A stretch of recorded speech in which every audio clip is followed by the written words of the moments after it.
Welcome to the Unstoppable Leadership Spotlight, influential leaders and their game-changing insights. I'm Jacqueline Strominger, CEO and founder of Leap to Your Success. That's leaptoyoursuccess.com. We help entrepreneurs, leaders, and CEOs grow their business, become unstoppable high achievers in their careers and life, gaining that 1% edge. We believe every professional has the power within them to leap to their greatest success that not only will impact their life, but the lives of the people they touch. So stick around to the end of the show and we will share with you how you can be our next guest. So stick around for those 15 to 20 minutes and let's be unstoppable.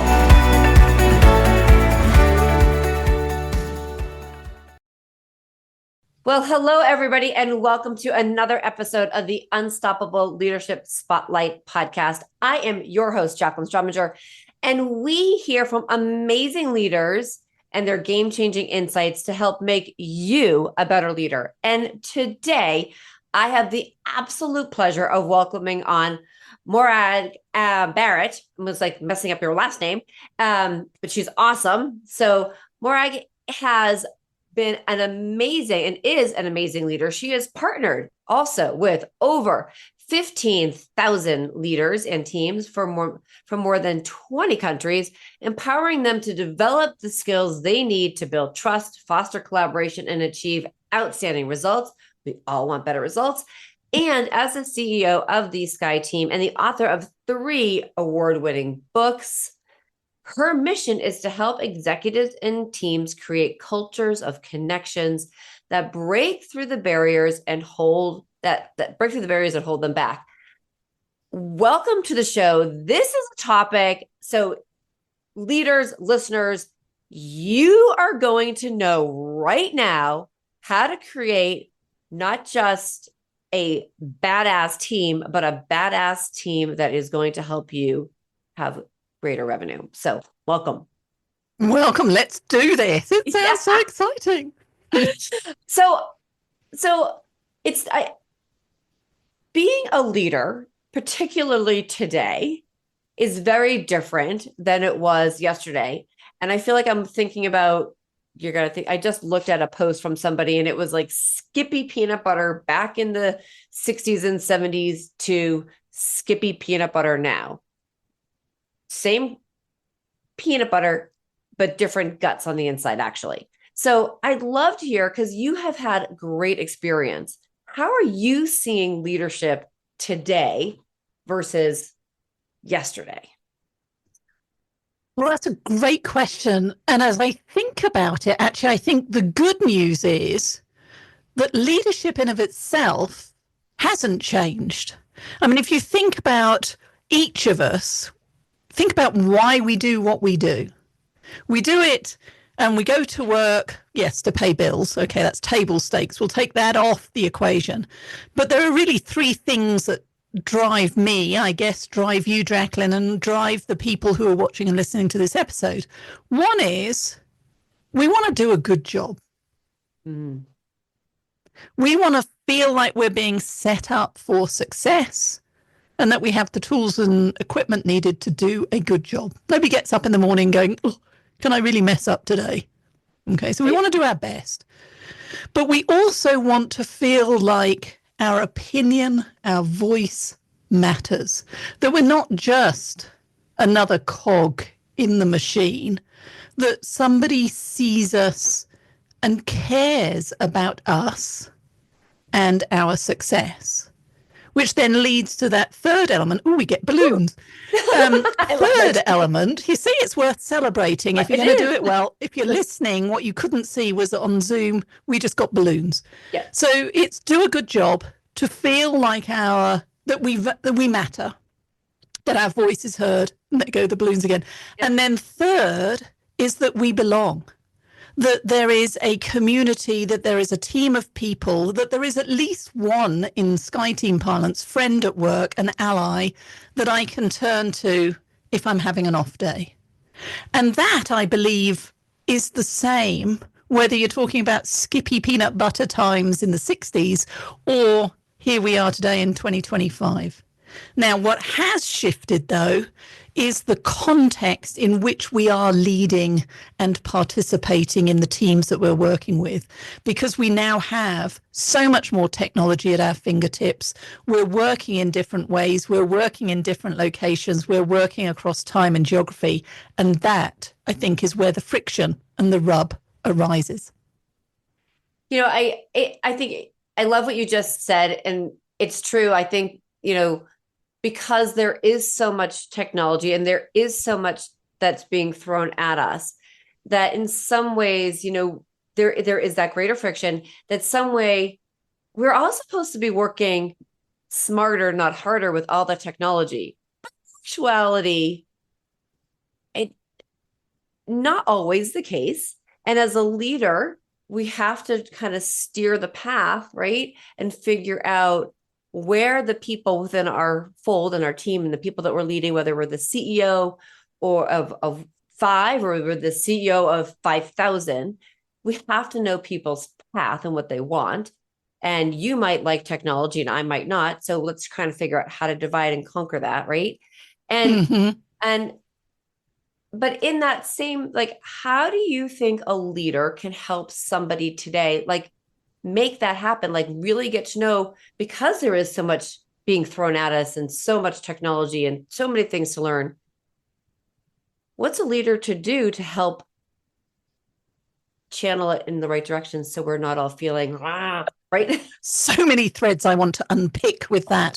Yeah. So the thing that we talk about here at Sky Team and we share in both of our books, Cultivate the Power of Winning Relationships and You, Me, We, Why We All Need a Friend at Work and How to Show Up as One, is that the technology gives us the illusion of connection. Yeah, it's an illusion. Illusion of connection. Because let's face it, we are all tethered to the endless stream on our smartphones, our computers, to the Google Hangout, Zoom Meet meetings, or the Slack messages, or the WhatsApp messages, that we cannot get away from it.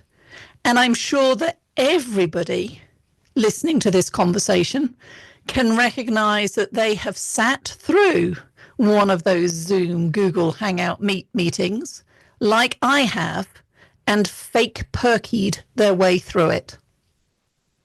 We've put on the smile, we've nodded and gone, yes, Jacqueline, that's what we're going to do next. Yep, I know what I'm going to do. We hang up and we go, I've no idea. That is the stupidest idea ever. And you may never know. So what can we do as leaders? We need to slow down in order to go fast. And it sounds cliched. But I say that all the time. I love that. Oh, you do? Oh, then you see, we're like twins. Here's what happens. This is what I've seen, and I've caught myself doing this, is on Zoom, you get onto a call and you might be 3 seconds late. And first out of our mouths is, I'm sorry I'm late, Jacqueline. Sorry I'm late. Now, remember back into BC, before COVID, when we worked in the same location, you might roll into a meeting room 5 or 10 minutes late because you stopped at the restroom. Heaven forbid you have a restroom break at home. But you stop at the restroom, you grab a cup of coffee, somebody in the corridor goes, oh, do you have a minute? And you'll say, yeah, I'm on my way into that meeting, but of course. And then we start the meeting. And nobody really ever mentioned, hey, you're 5 minutes late. There was an acceptable passing time. And technology, I think what happens is the Zoom room opens and we're straight down to, so what are you doing? Where are you on the project? And slowing down is to allow space for the, how are you doing? What's happened since I last saw you? Here's what's happening in the world. Did you see the news? Or here's what's happening elsewhere in the team. Okay, now let's talk about the project and our reason for getting together. So technology is both the boon and the bane of leaders and leadership and teamship. And unless we're being thoughtful and deliberate, I think we're not using it to its best advantage. So I love what you just said, and there's a couple of things that have just come to my mind. So first of all, obviously, as I shared, I say that a lot. We do need to slow down to go faster because we have to put in some of those systems. And there's also something to be said about walking into, or getting, when I say walking in, getting onto a call and if the first thing out of your mouth is sorry, it changes the dynamic of how people look and listen to you, the person who's just said sorry. So I actually am a big proponent, and I try to tell my kids this all the time.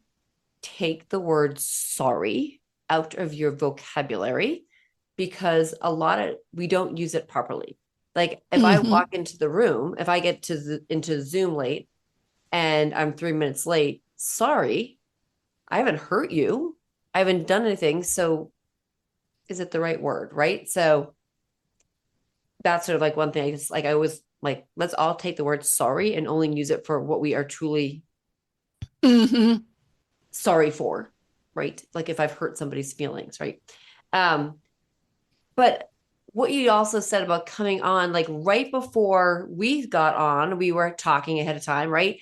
And then before I start, anything, we have that, for lack of a better word, the mission statement of the podcast. And I would say one of the things that as a leader, what I would love to see, and I love your take on this, is what if every person, before whoever is running the meeting, started it with something a little slower that also was like the mission of the company, the mission of the team, it's almost like the rallying cry and call to bring people together. The why we are here. Yeah. And what brings us together.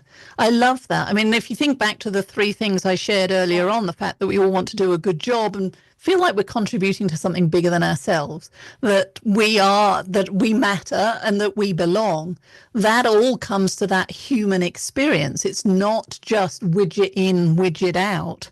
It is how we go about delivering those results together that leaves the legacy. Because I'm sure if I asked you or anybody on the call, both two versions of the same question, who would you jump at the chance to work with again? Or where and what was your best job ever?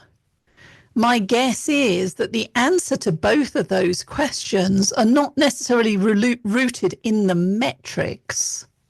That job where I flipped 1,000 pizzas, or you don't flip pizzas, but you can tell I didn't do that. I was a waitress, but I didn't flip pizzas even when I was carrying them, would be the good thing. But we're not really measuring and remembering the metrics. What we remember, and the thousands of leaders who I've asked that question, who would you jump at the chance to work with again?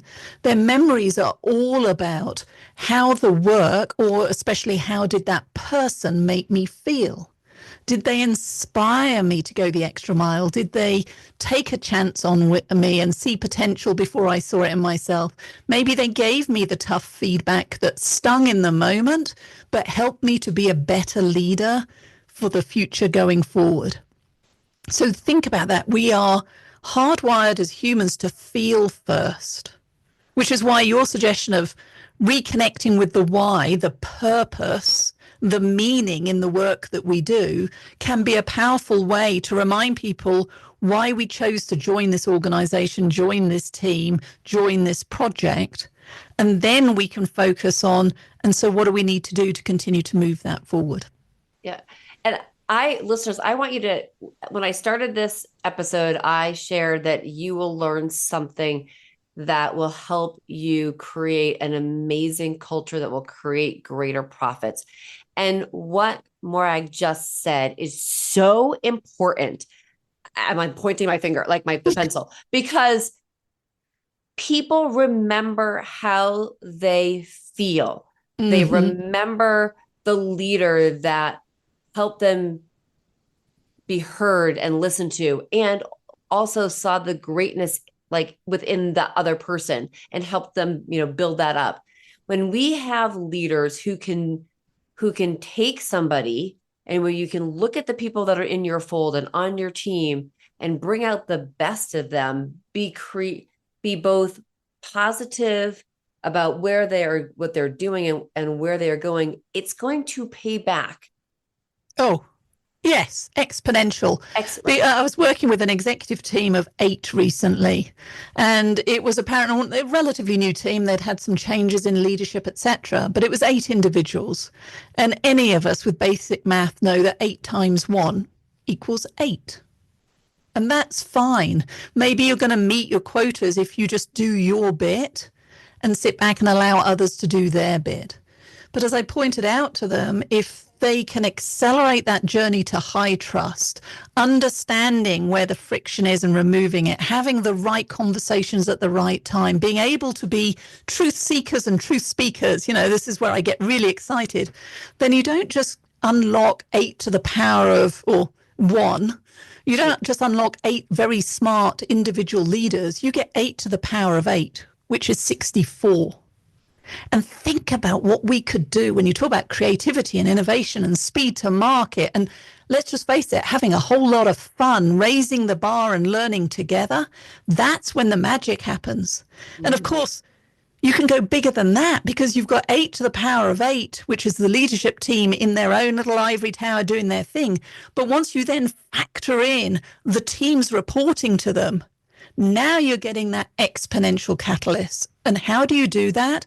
You do it by creating cultures of connection, by creating that human link.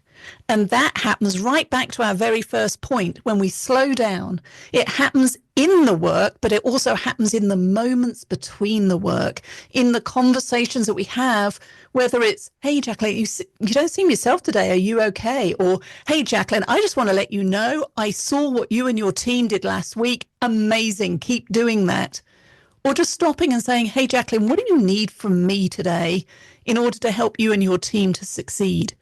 When we show curiosity, when we focus on the human element, anything and everything is possible. And I've seen it happen and I've lived it.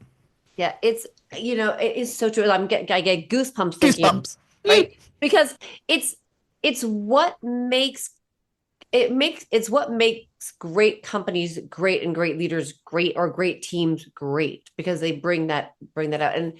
And again, if there's one thing that you take from this, find how you can personally connect with the people on your team to help them see the best in themselves and make people feel heard and create the power of people working together. Mm-hmm.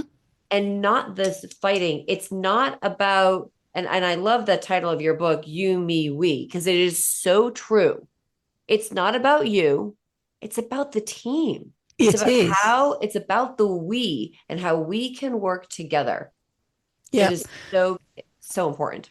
And the premise of that book is so powerful because, as we know, Gallup has been researching engagement and high-performing teams, etc., for decades. And they ask consistently, do I have a best friend at work, as one of the 12 questions around engagement?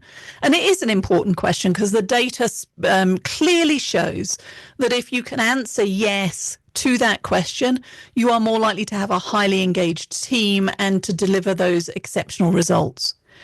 The challenge that we had when we wrote You, Me, We, though, is that it is passive. It is a reactive question because it allows me to say, do I have a friend at work? No, I don't, because Jacqueline got the promotion I should have got, or Jacqueline's team always gets the glossy projects. I don't. No, I don't have a friend at work. And so we chose to reframe it, which is why the title of the book continues. It's You, Me, We, why we all need a friend at work and how to show up as one. Because it's less about, do I have a friend at work? It's more about, am I being a friend at work to others? But not in a doormat, just say yes to anything that Jacqueline wants sort of way. Being a friend at work means I can actually say no to you and set boundaries and hold each other accountable. But it's also being a friend to myself. Am I meeting my own needs? Am I reaching my own career dreams? Am I putting in extra hours and at risk of burnout? How do I put my hand up and say, I need a break or I need something to shift? And so that friendship is both outward facing and inward facing. So if you're listening to this and you're not having fun at work right now, it's a sign that you need to be a friend to yourself and start shifting the balance. Oh, yeah. That's beautiful. And I think, I think, too, how important that is, because it's not just in business. It's like in life. Mm-hmm. If you can put your, if I think about this like in terms of even like networking when you're going out there and you're making friends outside. It's not, yes, you have to be a friend with yourself first and good to Mm-hmm. yourself, but creating friendships, like how can you think about the other person, cheer them on. So like as you shared, okay, so maybe my team got the glossy, but if I did, how can I then say, ooh, how can I help the Mm-hmm. other team? And it's we How, win together. right. Because And if you then we think win. about Right. a company, you can have the best HR team ever. But if your sales team aren't able to sell your product or service, you're not going to be successful in the whole time. You can have your best HR team recruiting talent, developing talent, your best sales team who are able to get the new orders. But if your operations team aren't able to service and build and provide that service, you're going to struggle. And so this is why it's about the we and not just about me. Well, I'm doing okay, and finger pointing and blame that we see elsewhere. And so, in our work with leaders around the world, this whole concept of having and being an ally, of having and being a friend at work, whatever language you want to use, is so important. And it starts one conversation and one relationship at a time. It starts with the relationship we have with ourselves. What's the energy I'm bringing into this conversation, the energy I'm bringing to this project, and how is that making others feel? And therefore, an intentional choice at this point, because leadership is a choice to where do I need to turn the dial up or down to ensure that we can be mutually successful. Yeah, I love it. And mutually successful and where to turn it up. So important. And it just makes me just think about how, the importance of creating that team environment so that everybody, no matter where they are within the company, feels that what they do matters and that Matters. they are part of a team to do X, Y, or Z. And I feel like we cannot stress that enough. To Yep. get buy-in, you have to get buy-in for people wanting to work on something or to be part of something. And if somebody doesn't have is that outlier who's not being or buying into it, maybe they're not the right fit. Maybe they're meant to be in a different team, but or maybe that's somebody that needs to be weeded out. But you need to create that team where it's the Yes. we, not the you or me, it's the we. It's we together. And less experienced leaders might say to me, well, I can't possibly be friends with my colleagues because we're in competition with each other for the next promotion. I'll call BS on that. Or I can't be friends with my direct reports because I might have to reprimand them one day. And I'll call BS on that too. Because the advantage of having the human connection means that we are more likely to show that compassion when we do have to have the tough conversations.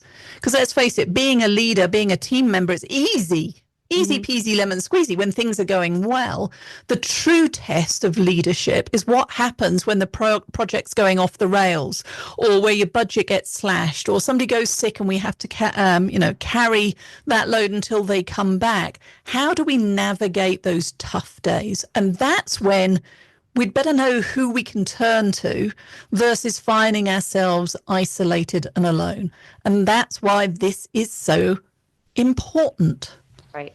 Yes, right. And I love that because that basically allows the leader to be able to say, okay, we have somebody on our team who is having X, Y, or Z, or there's something going on. Mm-hmm. We all need to band together to fill in. Yes, because next week it might be me having the thing, and then And you can cover for me. So it's the give and take. Now, if somebody is taking advantage, then right. that's a different leadership skill of you're holding them accountable to the results that are expected.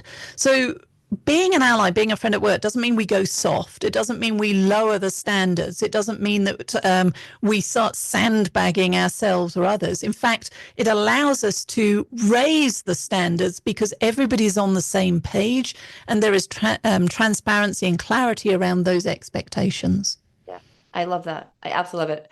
So if you've been listening to this, and which I hope you have been, listeners, I really want you to understand that being able to create and foster the amazing culture to create the we.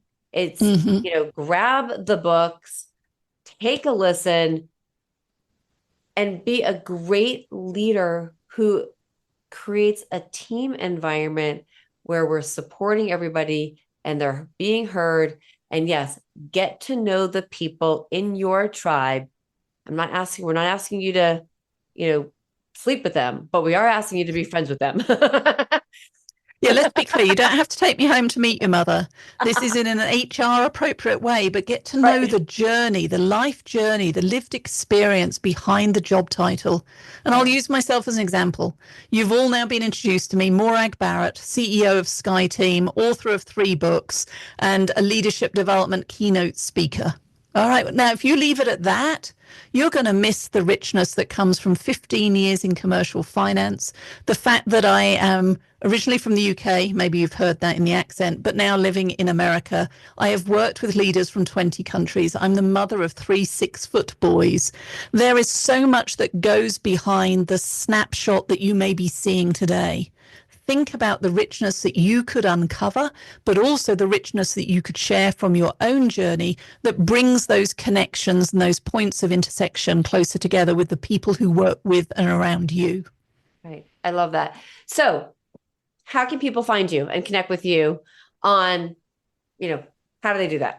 How do they do that? Well, the advantage of a slightly unusual name, it's a Scottish name, is that you Google me, Morag Barrett, and you will find me. But please do connect with me on LinkedIn.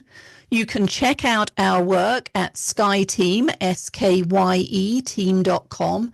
And I invite you all to take your own complimentary ally mindset profile, and you will find that at Sky Team, SKYE team.cloud/you, me, we.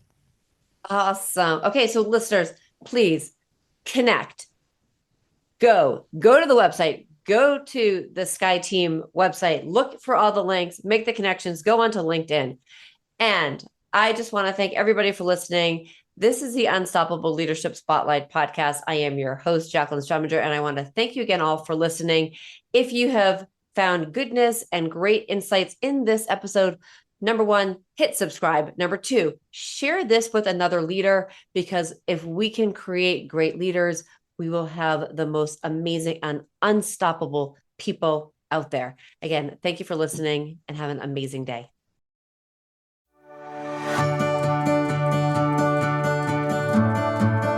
I'm Jacqueline Strominger, and I want to thank you so much for listening to the Unstoppable Leadership Spotlight, Influential Leaders and Their Game-Changing Insights podcast.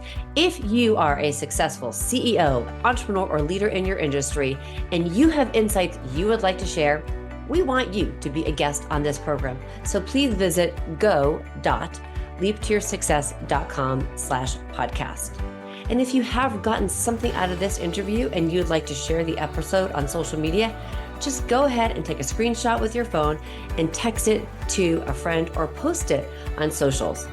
If you know somebody who would be a great guest, please tag them on social media and let them know about the show and include the hashtag Unstoppable Leadership Spotlight. I love seeing your posts and your guest suggestions. So we regularly are putting out new episodes and content. So please make sure you don't miss any episodes and go ahead and hit subscribe. Your thumbs up, ratings, and reviews go a long way to help promote the show, and they mean so much to me and my team. You want to know more about the podcast or about Leap to Your Success? Just go to the website leaptoyoursuccess.com or follow me, Jacqueline Strominger, on LinkedIn, Facebook, and Instagram. Just plug in my name, Jacqueline, that's JACLYN .Strominger, STROMINGER, and follow me on all the socials. So thank you so much for listening, and remember, be unstoppable.